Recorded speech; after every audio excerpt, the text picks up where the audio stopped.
Today I'm going to talk about zeroing your newly mounted optic to your handgun. And before we get too deep into that subject, I'm going to verify my own zero. Initially zeroed it at 25 yards, but I'm going to do that at 10 yards. And I'm going to shoot that small little orange target over there. Before I start this drill though, I want to turn down the brightness of my dot to barely perceivable. So just bright enough where I can barely perceive it in this specific light conditions. So let me go ahead and take those 3 shots, put me at 10 yards right there. And we're going to take our time on these shots.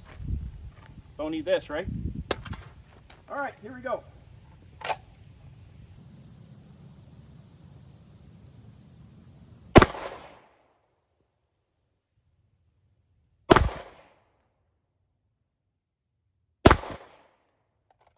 right, so let's go take a look at the target.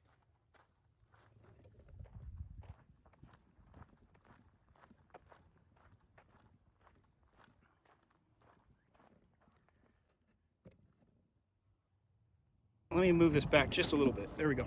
All right, let's talk about this target. The first 2 things you really need to understand is the relationship between point of aim, point of impact.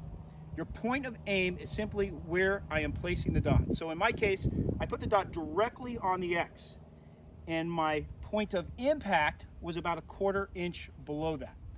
So based on past experience zeroing this weapon, I know about 1/4 inch low, point of aim versus point of impact, gives me a pretty solid 25-yard zero on this optic. And I also know if I do want to hit this X at 10 yards, I need to slightly hold that dot above the X in order to hit the X. So if you were to flip this around, I need to aim here to hit here.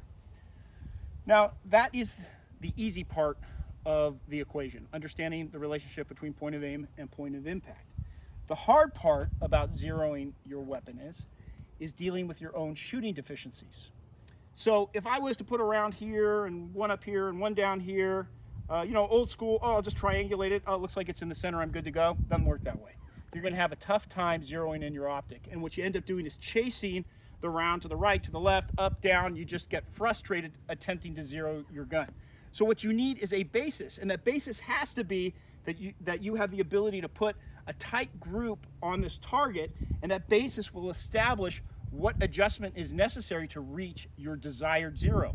If you can't achieve this standing up, figure out another way to achieve a very tight group. Maybe sit down, maybe bench rest it, whatever it takes to achieve the proper zero. So what we're going to do now is verify a 25-yard zero. We could do it on paper, but I'm just going to flip this around and we're going to do it on steel. All right, let me do that. All right, so I'm going to use this 6-inch Legion target. It's at least 25 yards to verify my 25-yard zero. And my 25-yard zero, the point of aim and point of impact are the same, meaning I put the dot over the target and that bullet should go exactly where the dot is.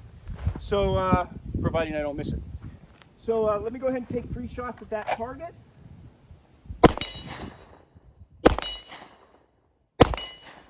Okay, so I got 3 shots on that target.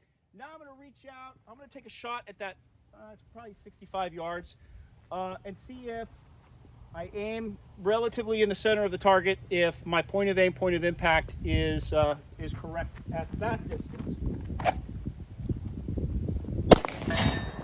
Okay, so for me, I'm satisfied with my zero. So hopefully this helps you guys kind of figure out how to effectively zero your weapons in so you get a solid and true zero. Thanks.